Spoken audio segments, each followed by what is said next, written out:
Polrestabes Surabaya mohon dipertimbangkan untuk dikenakan pasal 338 KUH pidana terhadap pelaku.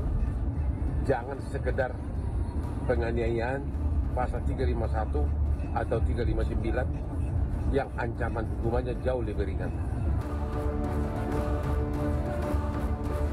Siapa perwakilan dari penyelenggara yang saat itu hadir pada saat proses body checking? Ada? Ada CEO-nya. Iya, yang motret itu ya CEO-nya. Laki perempuan? Yang motret perempuan, tapi di dalam bilik kecil itu ada 3 orang laki-laki.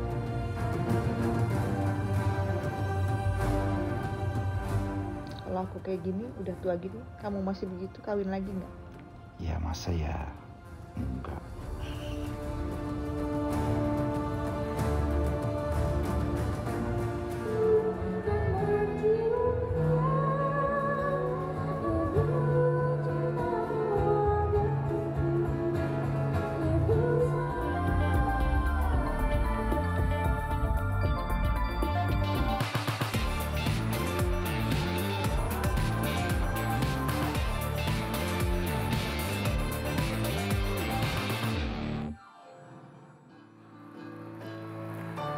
Assalamualaikum, selamat siang semuanya, selamat hari Sabtu, selamat berakhir pekan. Saya Kak Rose, hari ini siap memeriahkan ruang menonton Anda di acara Ruby No Secret.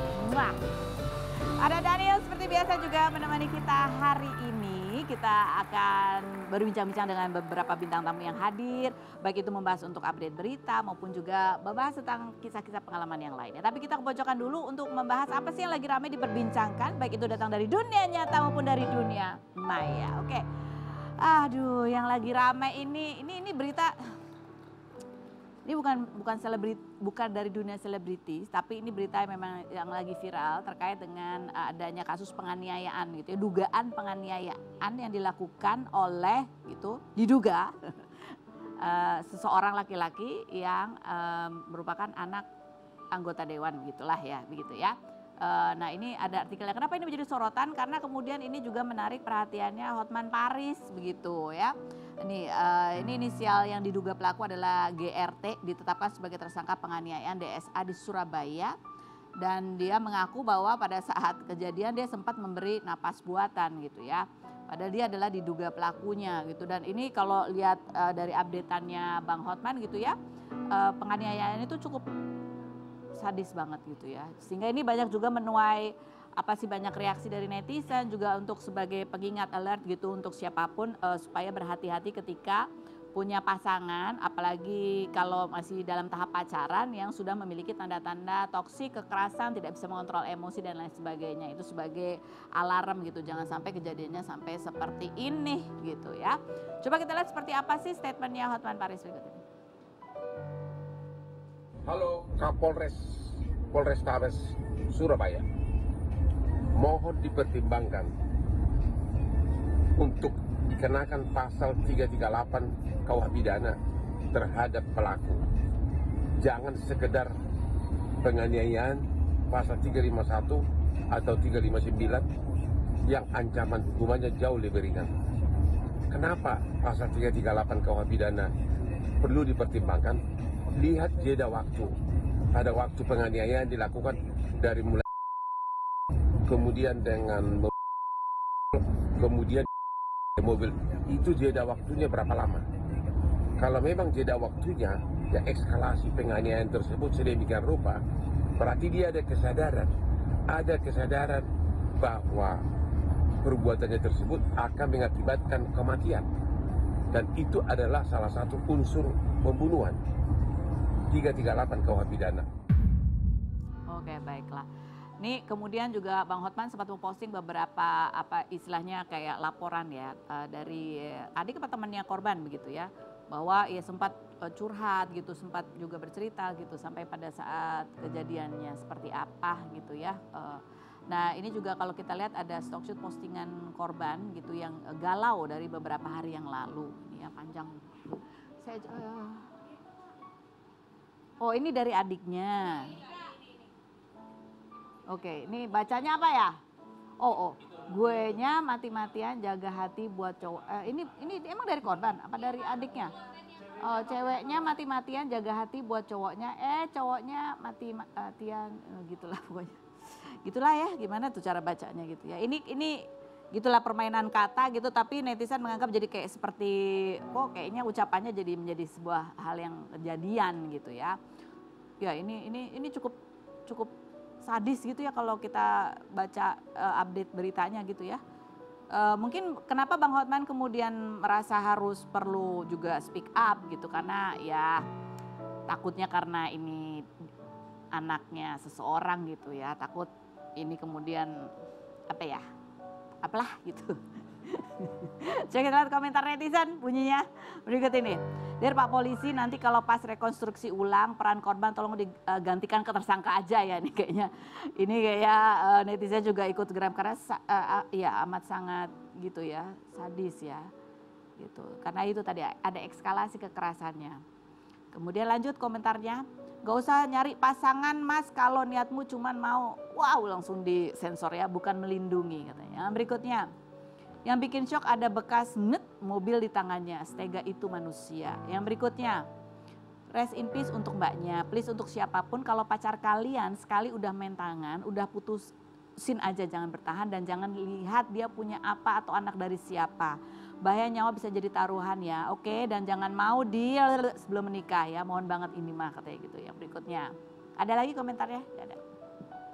Ya, ini apa sih toksik ya, toksik, hubungan yang toksik juga ini kadang-kadang yang namanya pasangan itu tahu tapi gak bisa keluar dari hubungan yang toksik gitu. Ada banyak hal, salah satunya kan abuse itu biasanya bukan cuman physical tapi juga verbal abuse. Verbal abuse itu bentuknya juga bisa membuat seseorang itu merasa dirinya tidak berharga gitu ya. Semua yang terjadi itu salah dia gitu ya. Kalau nggak sama si orang toksik ini dia nggak akan ada yang mencintai dia sepenuh hati atau bisa mentolerir perbuatannya begitu. Sehingga dibuat bergantung. Yaitu salah satunya gitu ya. Jadi buat siapapun di luar sana di usia berapapun kita nggak pernah tahu kita akan ketemu orang-orang yang punya problem dalam hidupnya gitu ya. Dan pastikan bahwa setiap dari kita ini adalah orang yang berharga. Gitu. Kita adalah orang yang berharga. Ya. Jadi kalau dari awal lihat ada orang yang kalau marah itu ya, walaupun mungkin dia belum melakukan secara fisik, tapi kalau omongannya suka merendahkan, ya tinggalkan. Ya. Atau ngomongnya gimana sedikit berantem sedikit arahnya kemudian menyalahkan hal lain atau menyalahkan pasangannya. Ya udahlah, cari aja yang lain lagi. Atau kalau marahnya mulai banting-banting, pukul-pukul apa gitu ya, segala macam. Ya walaupun bukan mukul orang, tapi dia mukul banting-banting apa segala macam, itu juga sebuah pertanda bahwa dia belum bisa mengelola emosinya ya. Suruh dia cari bantuan. Anda bukan dokter, Anda bukan ahlinya. Anda tidak bertanggung jawab terhadap kesembuhan orang lain kalau Anda bukan ahlinya begitu ya. Gitulah kurang lebih pesan dari saya Kak Rose di hari Sabtu ceria ini. Oke baik, kita menuju ke bintang tamu kita selanjutnya. Kita akan mengetahui mendengar update berita mengenai kemarin laporan dugaan adanya pelecehan pada saat proses pemilihan, apa itu namanya istilahnya, pageant gitu yang kemarin sempat ramai gitu. Sudah ditetapkan satu tersangka dari beberapa orang yang dilaporkan. Nah, ini bagaimana dari pihak kuasa hukum dan juga Direktur Provinsial Bali, apakah sudah puas ataukah masih berharap ini terus digali-gali sehingga semua yang bertanggung jawab itu bisa mendapatkan hukumannya. Kita lihat dulu profilnya, ada Melissa Anggreni dan juga Sally Giovanni berikut ini. 4 Oktober 2023, perempuan berinisial ASD atau S ditetapkan sebagai tersangka atas dugaan pelecehan seksual dalam ajang kecantikan 2023 saat proses body checking. S merupakan Chief Operating Officer yang berperan memerintahkan finalis untuk membuka pakaian hingga memotretnya dalam melakukan body checking 1 Agustus lalu. 4 Agustus 2023, Sally Giovanni, Provincial Director Bali Ajang Kecantikan ini membuat postingan mempertanyakan adanya body checking dengan pemotretan yang tidak ada dalam susunan acara. 2 jam setelahnya, Rio Motret selaku fotografer menghapus foto tersebut dan 6 Agustus lalu, Rio Motret, Elwen Wang dan Slem Wiono mengundurkan diri hingga 7 Agustus 2023. Salah satu finalis yang difoto bersama Sally Giovanni dan Rizky Ananda Musa didampingi kuasa hukum Melissa Anggraini melaporkan yayasan penyelenggara atas dugaan pelecehan seksual. Menurut Melisa, masih ada yang akan ditetapkan sebagai tersangka karena tersangka S menyerahkan hasil pemotretan saat body checking kepada atasannya. Seperti apa kelanjutan proses hukum kasus ini? Dan bagaimana tanggapan Sally Giovanni selaku saksi dan salah satu direktur provinsi? Saksikan kisah selengkapnya hanya di Rumpi No Secret.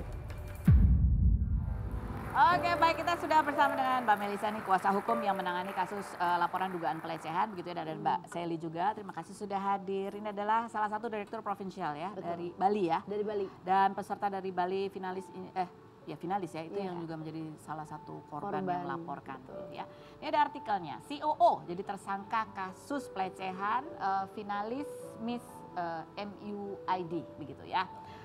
Nah ini kita mau nanya nih, ini akhirnya setelah 2 bulan ada nih tersangka. Gimana sebetulnya melihat status tersangka baru 1 tapi yang dikenakan? Ya, per hari ini persis ya 2 bulan ya. Betul. Per hari ini persis 2 bulan. Sampai ingat dong.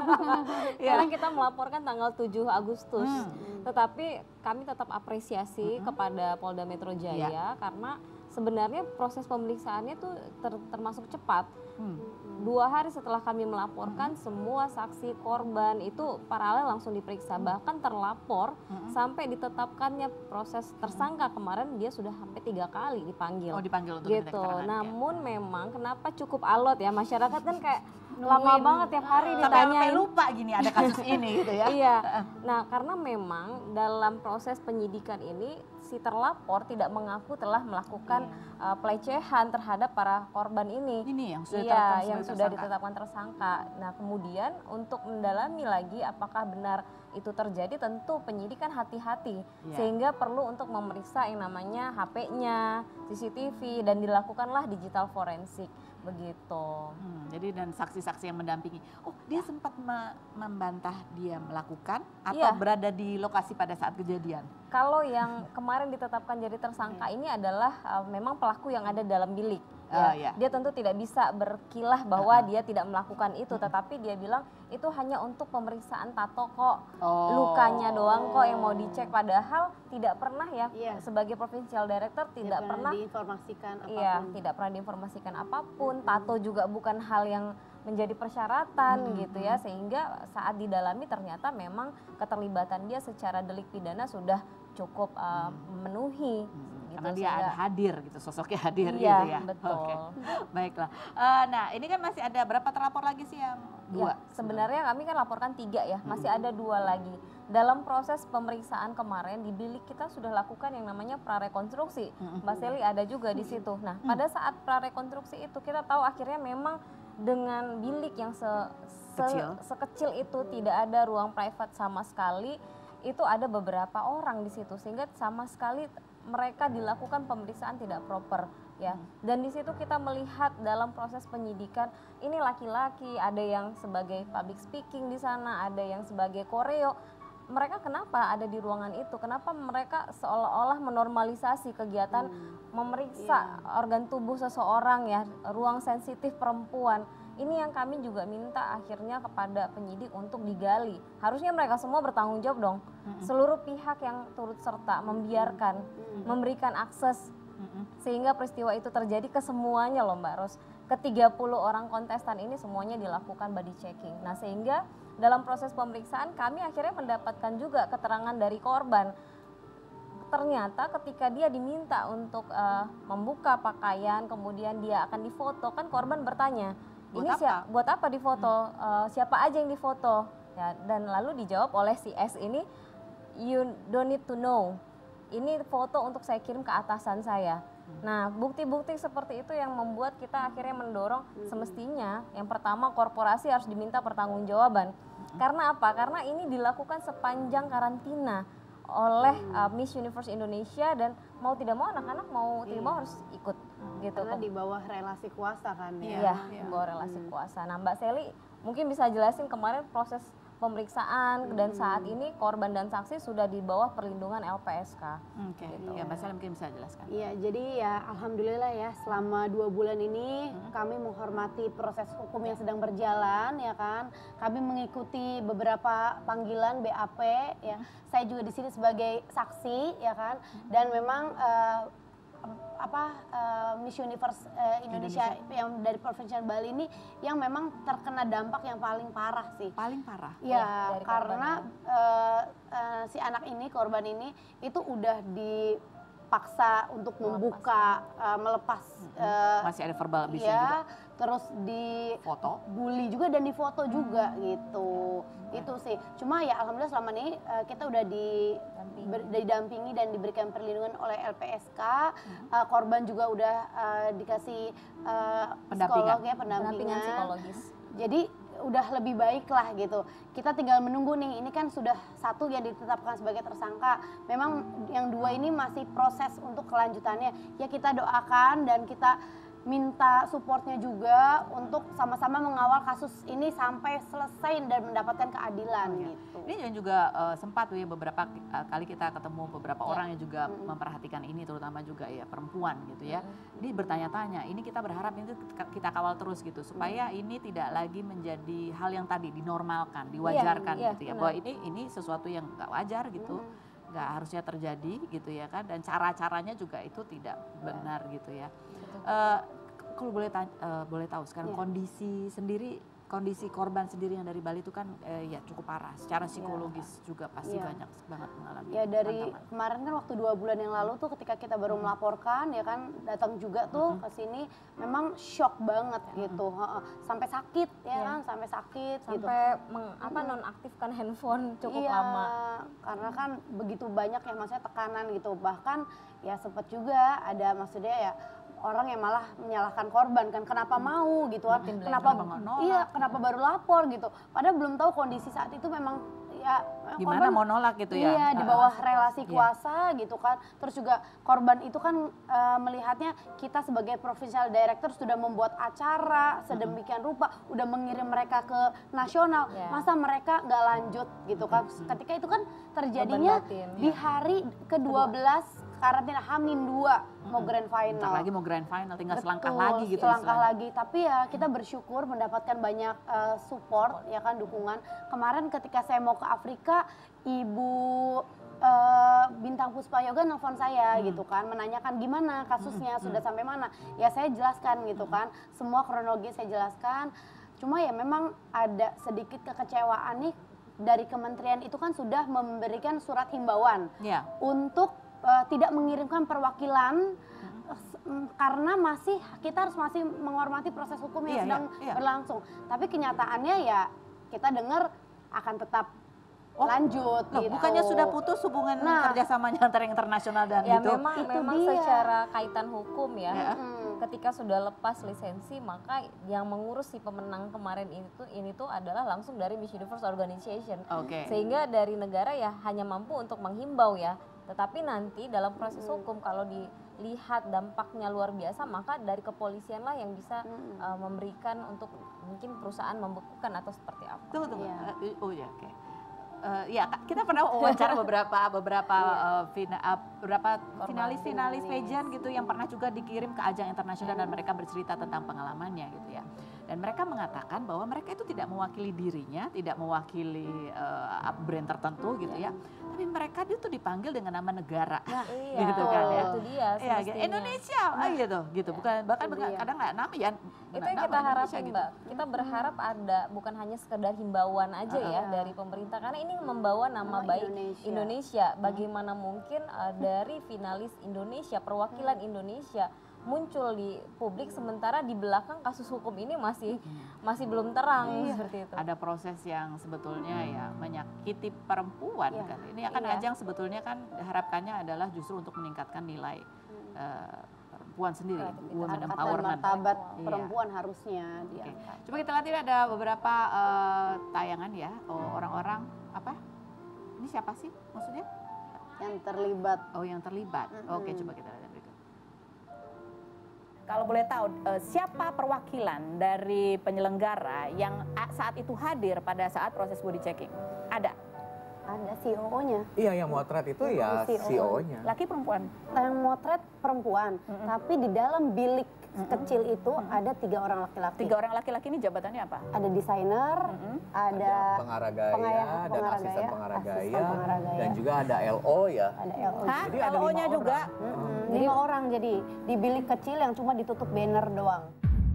Perempuan ada laki. Oh, aku udah tanya. Jadi public speaking yang ada di dalam bilik itu tuh siapa? Terus ngapain gitu Terus kan? ngapain? Oh, maksudnya aku pikir dia melatih public speaking. Iya, jadi di dalam ruangan itu random banget, tidak ada apa ya, sterilisasi ya kalau memang itu body checking. Kok bisa ada orang public speaking di situ dari Yang Manohara melatih. Beauty yang melatih ngomong Iya. gitu. Terus kok bisa ada koreo Iya, bisa keluar masuk juga itu orang. dan keluar masuk dan ada lagi dalam proses penyidikan ini kita tahu ternyata board of director dari project directornya juga ada di sekitaran bilik, pernah ada yang masuk ke dalam bilik, artinya dari perusahaan ini tahu sedang dilakukan body checking yang seperti itu, tetapi mereka terus membiarkan dan tidak menghentikan ini gitu. Kita mundur lagi ke belakang, ternyata ada bukti dalam percakapan mereka sebelum karantina, ada bahasa-bahasa nanti mau ada dark room. Ujung-ujungnya ini ada body checking, sehingga kita juga berasumsi dan menyampaikan kepada penyidik, kita minta mereka semua diusut keseluruhan. Kita harus minta pertanggungjawaban secara utuh ya kepada semua pihak, apakah itu dari perusahaan, dari si owner, dari si project director, dari orang-orang yang membuat seolah-olah persoalan ini tuh bukan persoalan yang besar. Jadi ini ada banyak orang keluar masuk gitu yang tahu bahwa sedang terjadi gitu, tapi nggak biasa aja. Kok bisa ya mereka ini biasa aja? Saya rasa boleh dihadirkan kalau memang pernah ada body checking seperti itu pernah terjadi. Kalau mereka bilang itu biasa kok di dunia beauty pageant, coba sebutkan di mana itu pernah terjadi. Tidak pernah ada. dengan cara seperti itu. Dengan cara seperti itu kok bisa mereka di ruangan dengan santainya ya melihat orang dibuka nipple padnya, dipandangi, organ sensitifnya disuruh nungging dan lain sebagainya. Itu luar biasa sih. Aduh, udah keterlaluan banget sih itu. Kalau dibilang sederhana, ntar dulu. Tindak kriminal yang gede itu terjadi karena dari yang kecil-kecil dulu. Kalau ini kita permisif, maka jangan heran nanti ada persoalan yang lebih besar lagi daripada ini. Oke, ini kan sudah kemarin ada ya gitu ya, apa sih namanya rekonstruksi. Udah. Berarti kan tadi ada disebut ada pihak-pihak yang dalam penyelenggaraan itu yang tadi keluar masuk ke itu sudah diperiksa semua. Sudah semuanya. Ada 28 orang saksi. Itu dia yang bikin ini lumayan lama pun memang saksinya banyak gitu kan. Dan ada ahli. Jadi penyidik pun dalam hal ini berhati-hati ya dalam menetapkan tersangka karena ini adalah tindak pidana sensitif gitu ya, sehingga mereka menggandeng ahli dari gender dan seksual, ahli digital forensik, ahli tindak kekerasan dan lain sebagainya. Oke, apa yang dimaksud dengan tindak pidana sensitif? Sensitif karena kan ini perempuan ya, dan ini tuh kalau urusan pelecehan seksual di publik itu kan cukup sensitif, dan bahkan apalagi ini yang melaksanakan atau yang kemarin jadi tersangka ini tuh perempuan juga gitu. Ini perempuan juga. Jadi ini kembali ke masalah konsepsi juga akhirnya ya. Iya. Konsepsi ya secara hukum, secara umum orang menganggap tidak mungkin pelecehan itu dilakukan oleh gender yang sama gitu. Seperti itu. Ada juga hal yang seperti itu ya. Tetapi memang karena ini deliknya memang harus hati-hati. Harus dilihat semua unsurnya terpenuhi, tujuannya untuk apa. Benar tidak dia meminta para korban ini melepaskan bajunya gitu, sehingga semua delik akhirnya sudah jelas. Dalam waktu dekat minggu depan si tersangka akan dipanggil, dan karena delik ini ancamannya lebih daripada 5 tahun ya, karena ada pasal pelecehan seksual ini bisa 4 tahun, kalau dilakukan berulang tambah 1/3, kalau dilakukan di dalam relasi kuasa nambah lagi, kalau digunakan media elektronik karena difoto itu nambah lagi. Sehingga semestinya ditahan gitu. Sehingga ini benar-benar akan menjadi efek jera terhadap yang pertama penyelenggara beauty pageant, kemudian ya masyarakat luas. Iya, ini sebagai juga edukasi juga gitu. Ada pertanyaan saya nih, kira-kira ini apa yang perlu juga dilakukan gitu, atau yang membuat ini prosesnya agak lebih lama lagi untuk bisa meminta dari pihak korporasinya untuk juga bertanggung jawab gitu?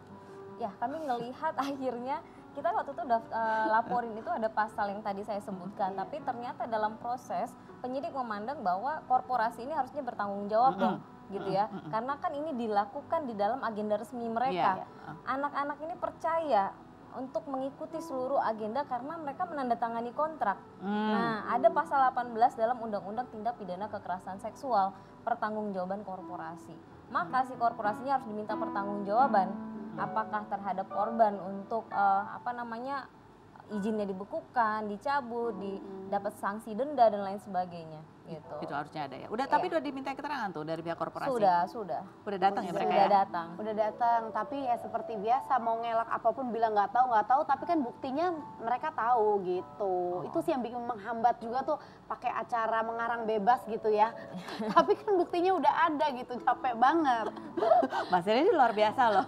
Maksudnya sebagai direktur provinsial memang ya ada anak-anak yang dibawa dan dilindungi dia. Iya, saya kan bertanggung jawab gitu. Sebenarnya nih, saya flashback sedikit. Dari awal tuh udah nggak beres, nggak profesional. Tapi saya pikir mungkin kayak cuma ke saya doang gitu kan. Saya yang dirugikan, saya yang dikecewain, saya yang dijahatin. Ya udah, oke. Tapi saya nggak nyangka gitu. Ternyata berlanjut gitu sampai di karantina, ada body checking sampai korbannya ya 30 korban. Jadi kan saya nggak bisa tinggal diam gitu kan. Saya nyesel deh, kenapa nggak dari dulu aja gitu saya ngomongin gitu kan. Langsung stop aja gitu ya? Iya, aduh ya sudahlah. Kapok nggak? Kapok, jujur kalau saya kapok. Ini ada yang nawarin lagi ya kan untuk memegang provincial director dari ajang lain. Saya bilang aduh nggak deh, makasih banyak. Ini udah tanggung jawab moralnya tanggung jawabnya gitu kan. Karena kayak seperti orang tua ini nganter anak-anak gitu kan. Iya, saya kan mendampingin dari awal sampai sekarang gitu. Jadi Mbak Sally bisnis aja ya? Bisnis aja ya, jualan batik aja boleh. Baik Mbak Melisa, Mbak Sally terima kasih sudah hadir memberikan keterangannya. Kita sebagai publik juga akan terus juga mengawal ya, mudah-mudahan ini bisa sampai tuntas begitu ya. Memberikan keadilan juga buat korban sekaligus juga memberikan edukasi begitu ya. Bahwa ini Indonesia, kita punya hukum gitu ya, dan ya korban juga punya hak untuk dihargai. Jadi pelecehan itu terjadi terutama juga kalau ada relasi kuasa, ada kuasa-kuasa yang membuat orang ini merasa terancam kalau tidak memenuhi nanti akan ada sanksinya ya. Beberapa orang yang kita tanya sih menganggap yang iya sih, yang tidak melaporkan gitu menganggap iya, tapi kamu sebenarnya nyaman nggak? Enggak sih gitu. Ada ketakutan bahwa kalau nggak menuruti akan ada akibatnya. Baik, kita akan menuju ke bintang tamu kita selanjutnya, tetap di Rumpi Mbak Sally.